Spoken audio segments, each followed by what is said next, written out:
반갑습니다. 모모입니다. 오늘은 한 권으로 읽는 세계 옛 이야기, 세계 전래동화 여러 편 준비했습니다. 고단했던 하루, 재미있는 이야기들과 함께 꿀잠 주무시길 바랄게요. 그럼 시작해 볼까요?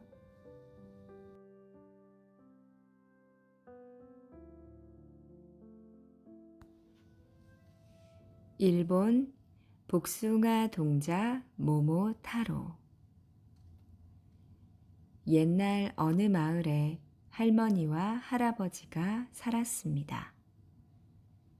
하루는 할머니가 강가에서 빨래를 하고 오는데 커다란 복숭아가 둥실둥실 떠내려오는 거예요.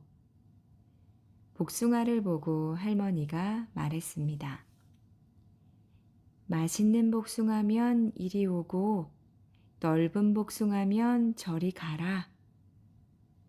그러자 복숭아가 둥실둥실 할머니 쪽으로 왔죠. 할머니는 할아버지랑 같이 먹어야지 하면서 복숭아를 건져서 집으로 돌아왔습니다. 집에 돌아와 할머니가 말했어요. 할아버지, 오늘 강에서 커다란 복숭아를 주었습니다. 우리 함께 먹읍시다. 할아버지와 할머니가 복숭아를 절반으로 자르자 그 속에서 귀여운 사내아이가 나왔습니다. 할아버지 할머니는 복숭아에서 태어났다고 모모타로라는 이름을 지어주고 소중하게 길렀죠. 모모타로는 무럭무럭 잘 자랐습니다. 15살이 되자 모모타로가 말했습니다. 도깨비 섬의 도깨비들이 사람들을 잡아간대요. 도깨비 섬에 가서 사람들을 구하고 싶어요. 할아버지 할머니가 깜짝 놀라 말렸지만 모모타로는 말을 듣지 않았습니다. 할아버지는 나무 몽둥이를 만들어주고 할머니는 수수경단을 잔뜩 빚어주며 말했죠. 모모타로야, 잘 다녀오거라. 기다리고 있으마. 배웅을 받으며 모모타로는 씩씩하게 집을 떠났습니다. 한참 가다가 모모타로는 개를 만났어요. 개는 모모타로에게 수수경단을 달라고 했습니다. 개에게 수수경단을 하나 주었더니 모모타로를 따라 나섭니다. 둘이 한참 가다가 이번엔 원숭이를 만났습니다. 원숭이도 모모타로에게 수수경단을 달라고 했어요. 원숭이에게도 수수경단을 하나 주었더니 모모타로를 따라 나섰습니다. 셋이 한참을 가다가 이번엔 꿩을 만났어요. 꿩도 모모타로에게 수수경단을 달라고 했습니다. 꿩에게 수수경단을 하나 주었더니 꿩도 모모타로를 따라 나섭니다. 모모타로는 개, 원숭이, 꿩과 함께 도깨비 섬으로 갔어요. 모모타로 일행이 도깨비 섬에 도착하니 커다란 문이 닫혀 있었습니다. 퍼드덕 꿩이 날아 들어가서 문을 열었어요. 모모타로는 개와 원숭이와 함께 안으로 들어갔습니다. 그러자 도깨비들이 덤벼들었죠. 모모타로는 도깨비들에게 나무 몽둥이를 휘둘렀습니다. 개는 물어뜯고 원숭이는 핥히고 꿩은 쪼았죠. 모모타로도 개도 원숭이도 꿩도 수수 경단을 먹은 덕분에 힘이 무척 셌습니다. 도깨비들은 걸음아 날 살려라 하며 도망을 쳤고요. 마침내 모모타로는 도깨비 우두머리를 잡고 잡혀있던 사람들을 모두 구해냈습니다. 모모타로는 할아버지 할머니가 기다리는 집으로 돌아와 언제까지나 행복하게 살았습니다. 티베트 황금을 쏟아내는 돌사자. 옛날 티베트에 아들 형제가 살았는데 형은 욕심이 많고 동생은 착했습니다. 아버지가 돌아가시자 형은 모든 재산을 다 차지하고 동생에게 말했죠. 이제 집을 떠나 너의 힘으로 살거라. 이 말에 어머니가 화를 내며 말했습니다. 네가 이토록 욕심이 많은 줄 미처 몰랐구나. 나도 너의 동생과 같이 나가 살겠다. 어머니와 동생은 집을 나와서 산기슭에 있는 빈 집에서 살기 시작했습니다. 동생은 나무를 해다가 팔아서 어머니를 모셨죠. 어느 날 동생은 나무를 하러 갔다가 커다란 돌사자를 발견했습니다. 이 산을 지키는 수호신인가 보다. 그날 동생은 장에서 나무를 팔아 필요한 물건을 사면서 초 2자루를 샀습니다. 다음 날 동생은 나무하러 가서 돌사자 앞에 초를 켜고 절을 했습니다. 그러자 돌사자가 입을 벌려 말을 하는 겁니다. 넌 누구인데 나에게 절을 하느냐? 저는 저 아래 오두막에 살고 있는 나무꾼입니다. 돌사자님 덕분에 저와 어머니 모두 잘 살고 있으니 감사하는 마음에 절을 했습니다. 참 착하구나. 내 너에게 복을 줄 테니 내일 큰 통을 하나 갖고 오너라. 다음 날 동생이 큰 통을 갖고 찾아가자 돌사자가 말했습니다. 통을 내 앞에 놓아라. 내가 황금을 줄 테니 통에 황금이 가득 차기 전에 그만이라고 외치는 것이다. 황금이 땅에 떨어지면 절대 안 된다. 알겠느냐? 말이 끝나자 돌사자 입에서 황금이 나오기 시작했어. 동생은 돌사자가 하라는 대로 했습니다. 그래서 큰 통에 가득 황금을 갖게 되었습니다. 동생은 황금을 팔아서 큰 부자가 되었지요. 그런데 그 소문이 형의 귀에까지 들어갔습니다. 형은 동생을 찾아가 어떻게 된 일인지 물었습니다. 동생은 사실대로 전부 이야기를 했죠. 형은 곧장 장에 가서 큰 통과 초 2자루를 샀습니다. 그러고는 산으로 돌사자를 찾아갔습니다. 형이 초를 켜고 절을 하자 돌사자가 물었습니다. 넌 누구냐?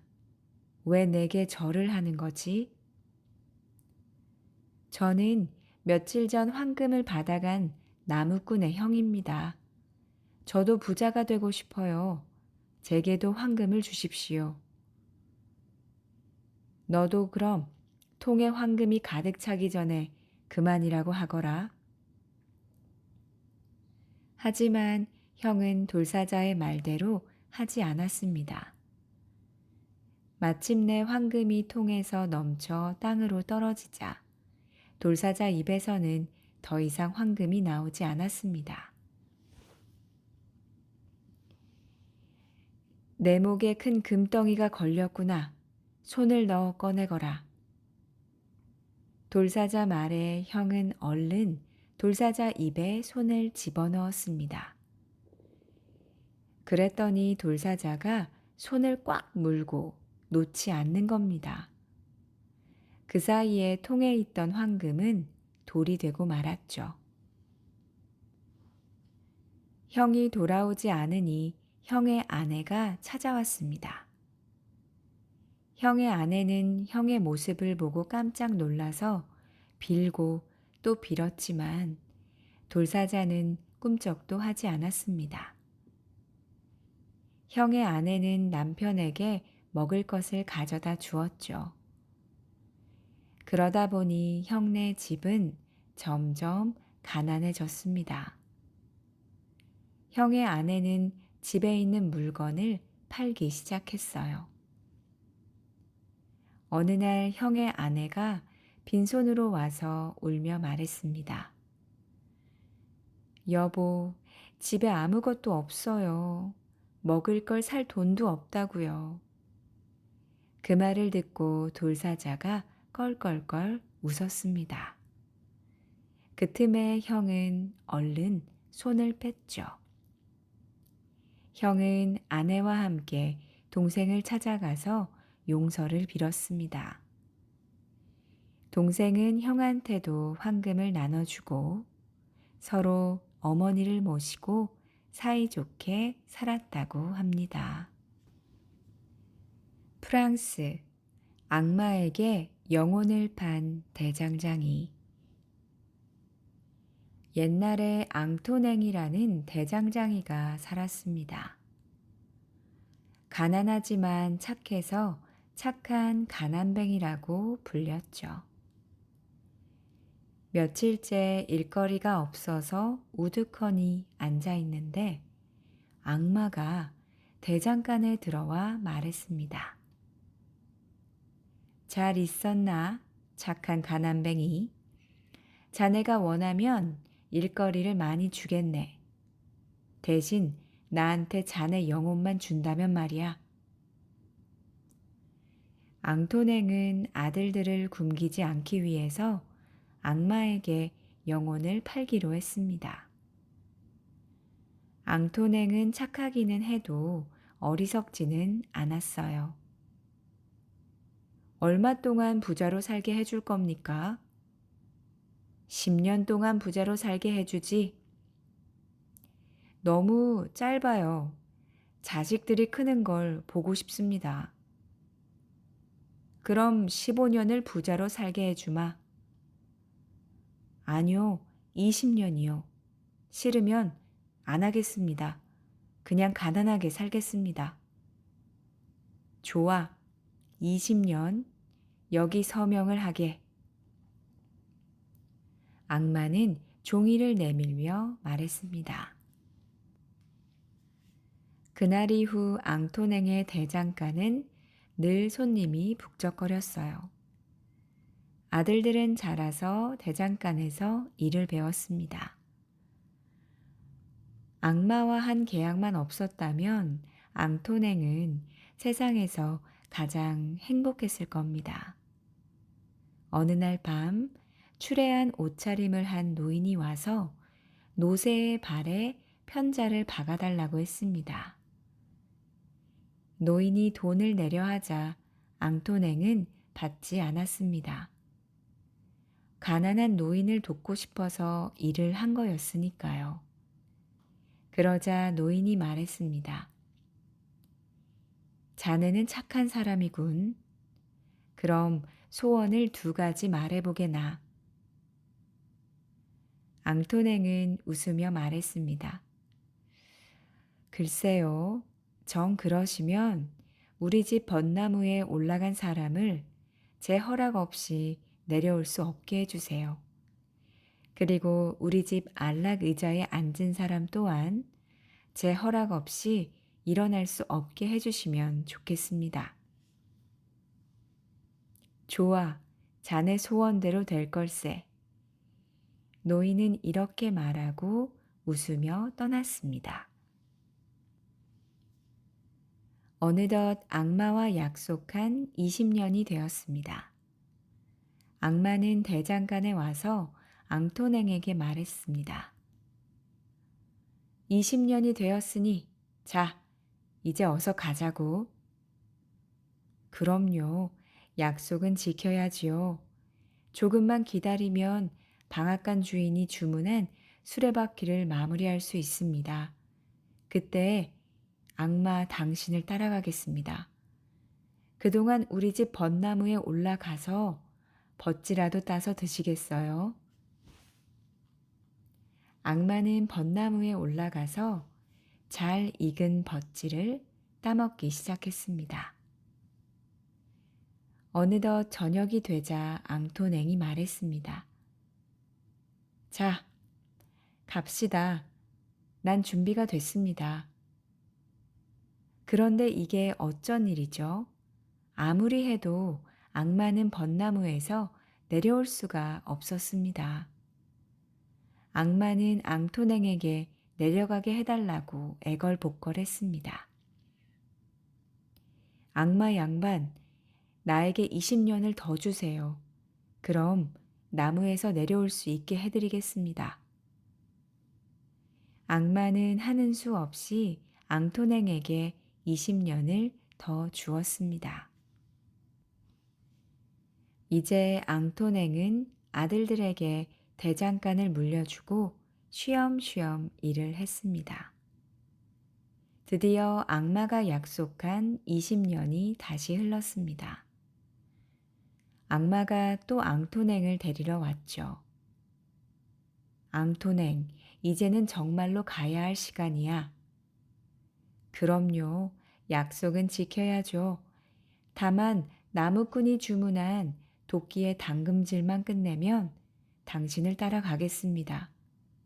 그동안 우리 집 안락 의자에 앉아 좀 쉬시겠습니까? 그래 볼까?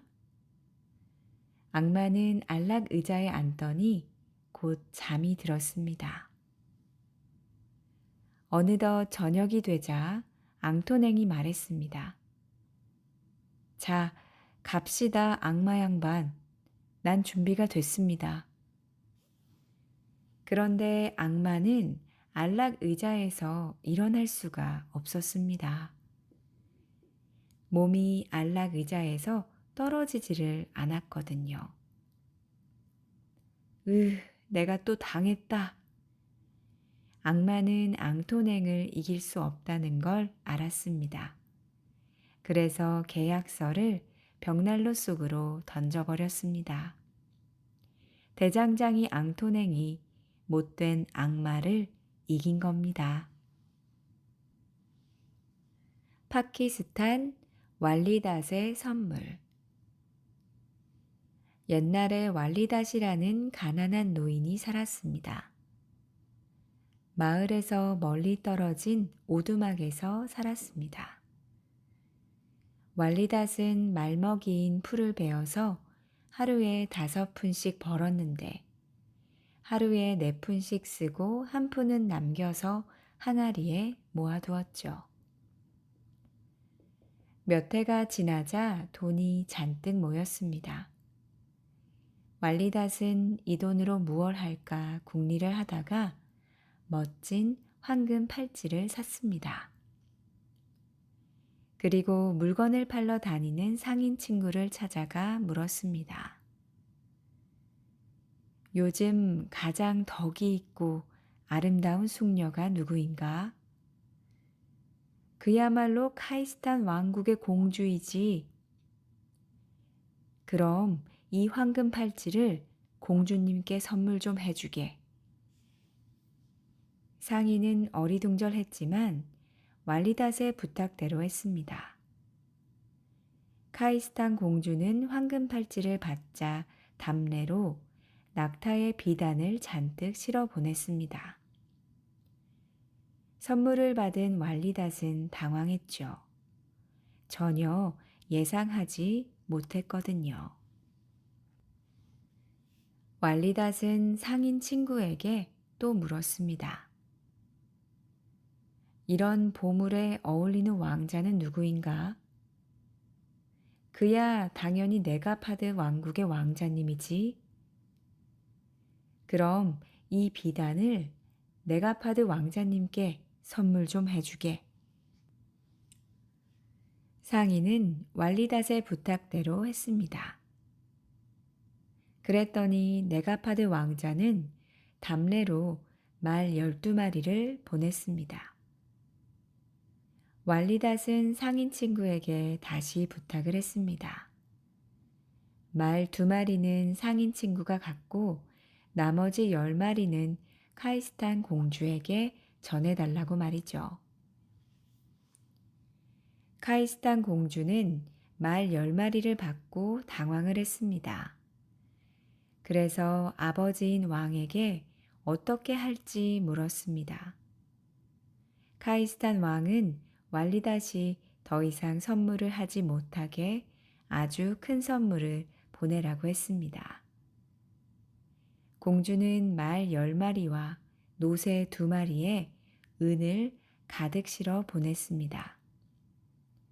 상인 친구가 더 큰 선물을 갖고 오자 왈리닷은 다시 부탁을 했습니다. 노새와 노새에 실린 은은 상인 친구가 갖고 나머지는 네가파드 왕자에게 전해달라고 말입니다. 네가파드 왕자는 말 10마리에 은이 잔뜩 실려온 걸 보고 더 큰 선물을 하기로 했습니다. 이번에는 코끼리 20마리, 말 20마리, 낙타 20마리에 온갖 선물을 실어 보냈죠. 왈리닷은 선물을 보고 어쩔 줄 몰랐습니다. 그래서 상인 친구에게 코끼리 2마리, 말 2마리, 낙타 2마리와 거기에 실린 물건은 갖고 나머지는 다시 카이스탄 공주에게 보내달라고 했습니다. 상인 친구는 지쳤지만 이제 와서 안 할 수도 없고 그래서 왈리닷의 부탁대로 했죠.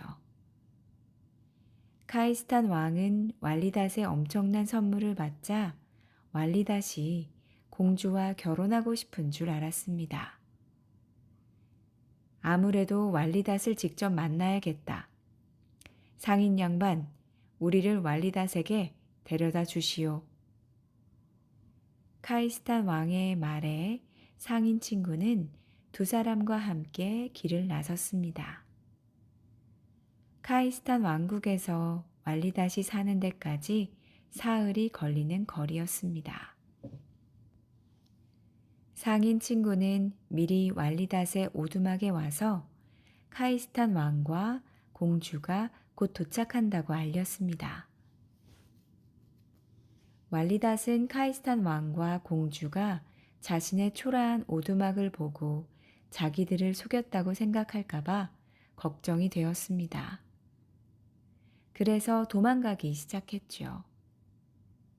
그때 왈리닷의 앞에 빛에 쌓인 사람 2이 나타났습니다.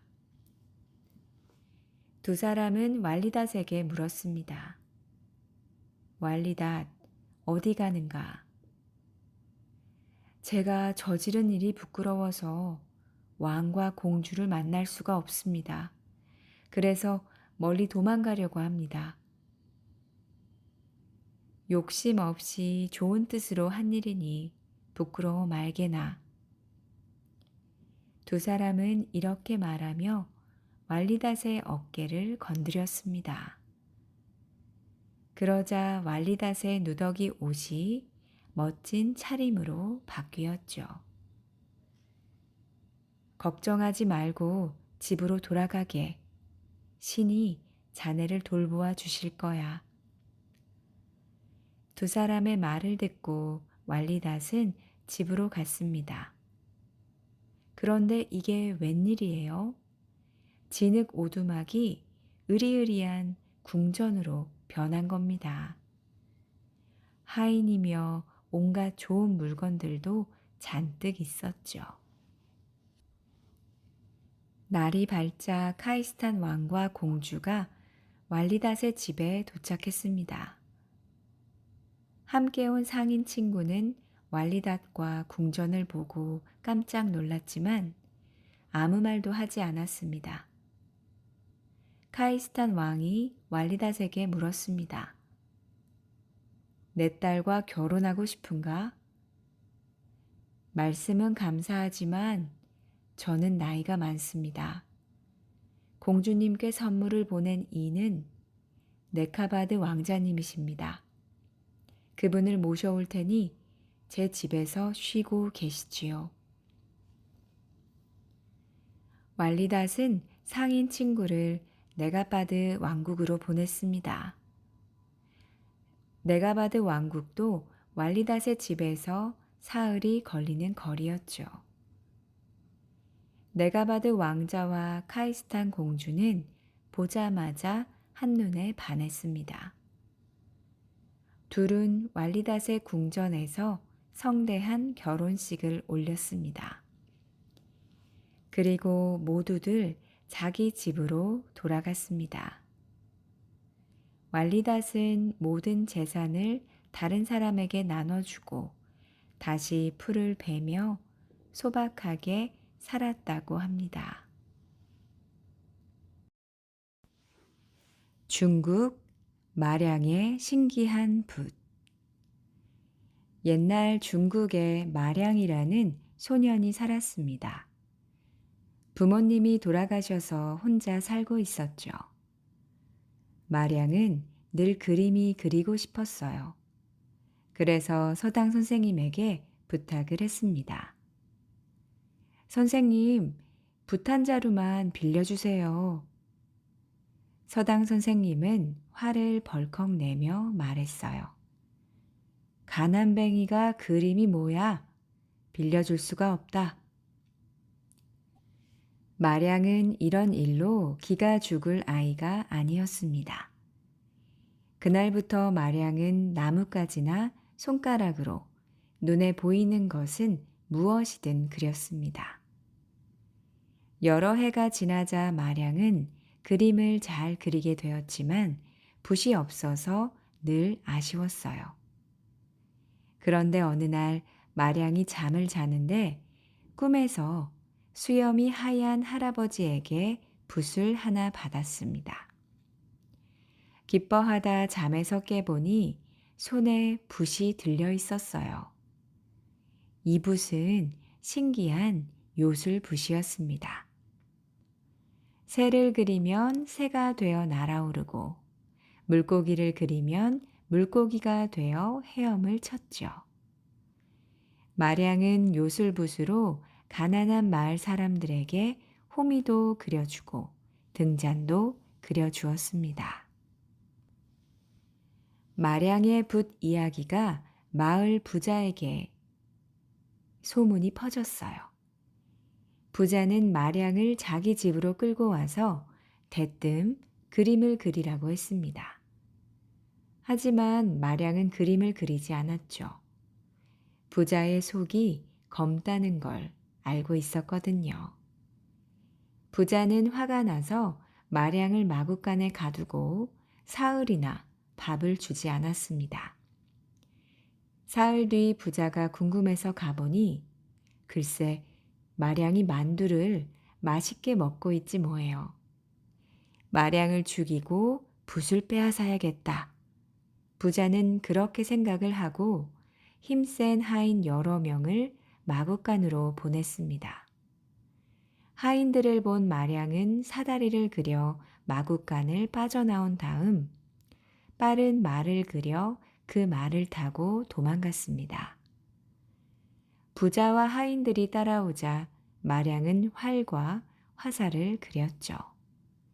그러고는 핑핑 활을 쏘아서 부자와 하인들을 쫓아버렸습니다. 마량은 고향에서 멀리 떨어진 곳으로 가서 그림을 그려서 먹고 살았어요. 마량은 그림을 그릴 때 항상 어딘가 빠지거나 망가지게 그렸습니다.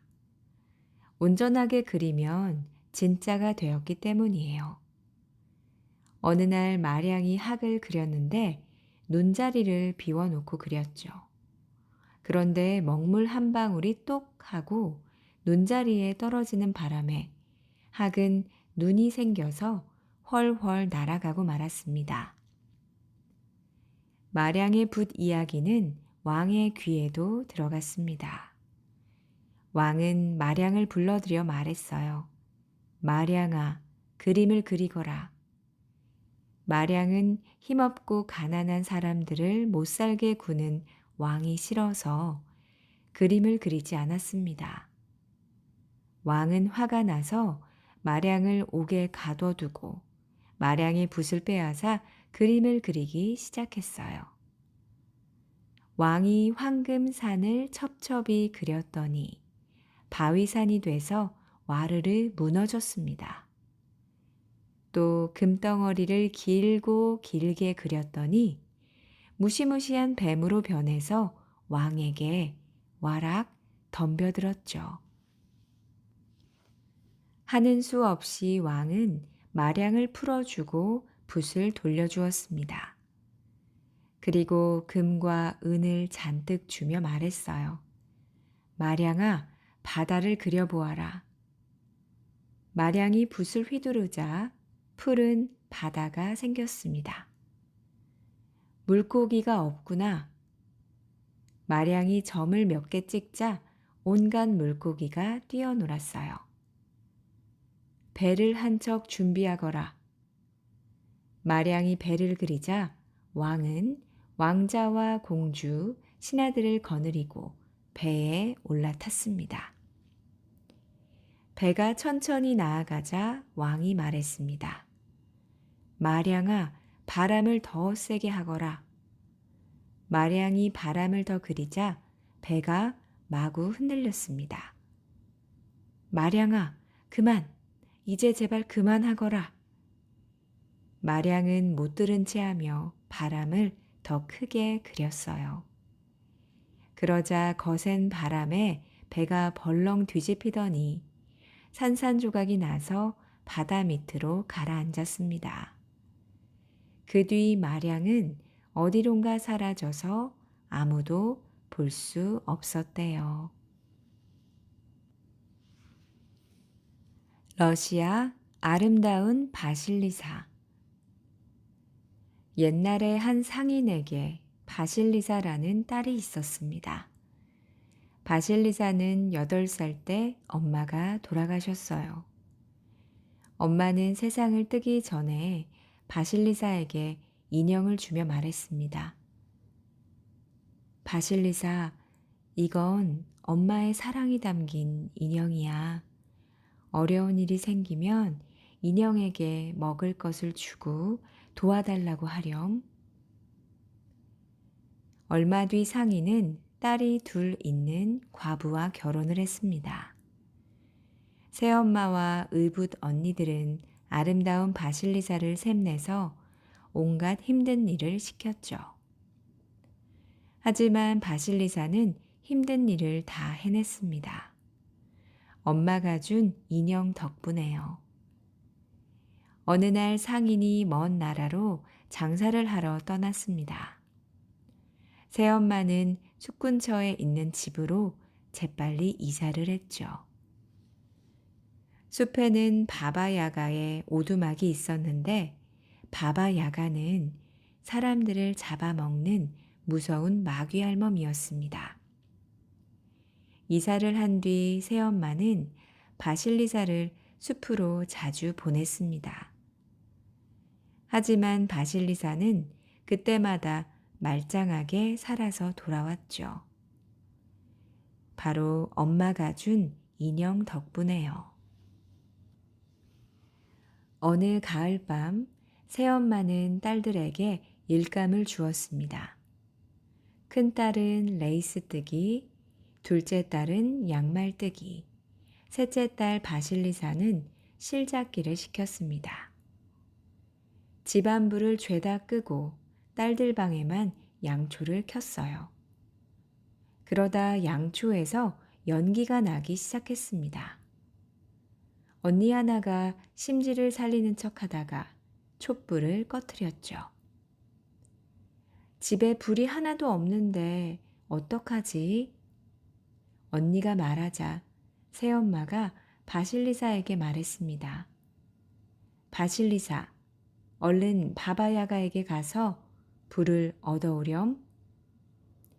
바실리사는 인형에게 먹을 것을 주며 말했어요.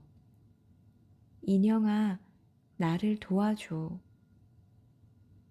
바실리사, 겁내지 말고 바바야가에게 가. 내가 주머니에 있는 한 누구도 널 해치지 못할 거야. 바실리사는 숲으로 가서 하루를 꼬박 걷고 다음 날 저녁이 돼서 바바야가의 오두막에 이르렀습니다. 오두막 울타리는 사람 뼈, 해골들은 울타리에 꽂혀 있었어요. 바바야가는 절구를 타고 쿵쿵 나타났습니다. 너는 누구냐? 바실리사예요.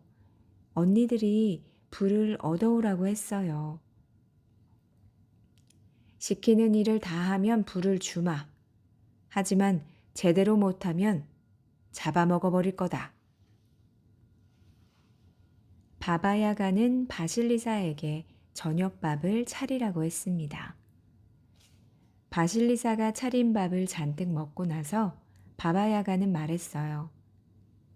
내일 마당을 쓸고 청소도 하고 저녁밥을 준비해 놓고 빨래도 해 놓고 밀자루에 섞여 있는 콩도 골라 놓거라.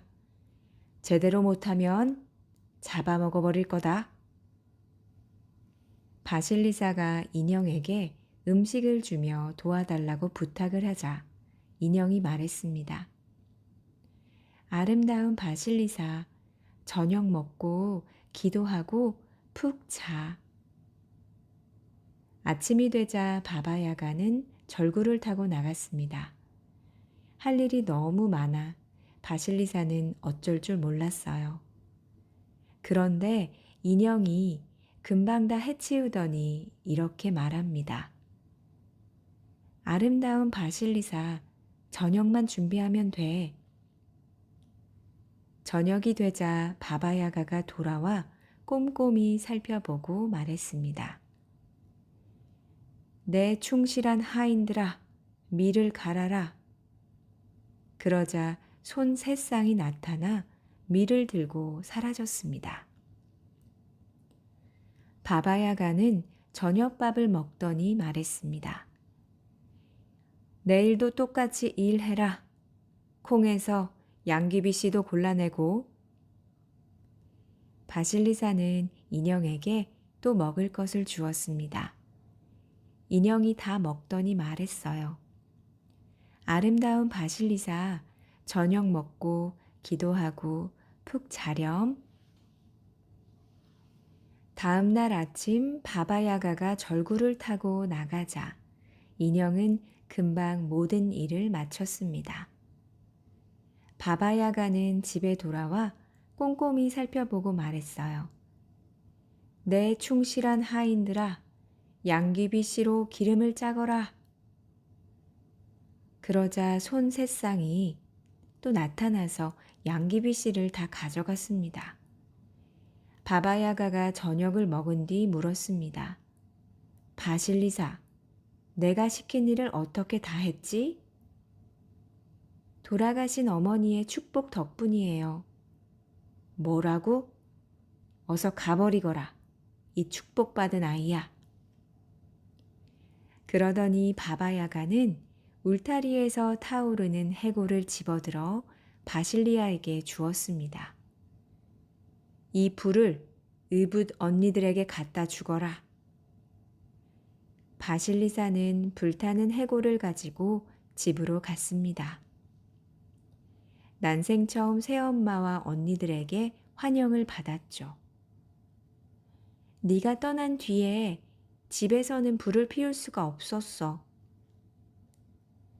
그런데 해골을 갖고 집 안으로 들어가자 해골의 두 눈이 이글거리더니 새엄마와 언니들을 태우기 시작했습니다. 아침이 되자 새엄마와 언니들은 다 타버리고 제가 되었죠. 바실리사는 마당에 해골을 묻고 시내로 갔습니다. 시내로 간 바실리아는 어느 할머니에게 부탁을 해서 함께 지내게 되었습니다. 어느 날 바실리사가 할머니에게 말했어요. 아마를 사다 주세요. 물레질을 할게요. 바실리사가 물레질을 하자 고운 실이 나왔습니다. 그 실로 바실리사는 고운 아마천을 짰습니다. 할머니, 이걸 팔아서 돈을 가지세요. 아니다. 이런 아름다운 천은 임금님께 드려야지. 할머니는 아마천을 임금님에게 바쳤습니다. 임금님은 아마천으로 옷을 만들라고 명령했지만 아무도 만들지 못했어요. 임금님은 할머니를 불러 말했습니다. 실을 잡고 천을 짠 사람은 옷도 지을 수 있을 겁니다. 바실리사는 아마천으로 옷 12벌을 지었어요. 임금님이 옷을 보고 말했습니다. 바느질을 한 사람을 직접 보고 싶소. 바실리사를 보자 임금님은 한눈에 반했죠. 아름다운 바실리사, 나의 아내가 되어 주시오. 임금님은 바로 바실리사와 결혼을 했어요. 나중에 상인은 이걸 알고 무척 기뻐했습니다. 바실리사는 아버지와 할머니를 궁전에 모시고 살았습니다. 물론 엄마가 준 인형도 함께 말이죠.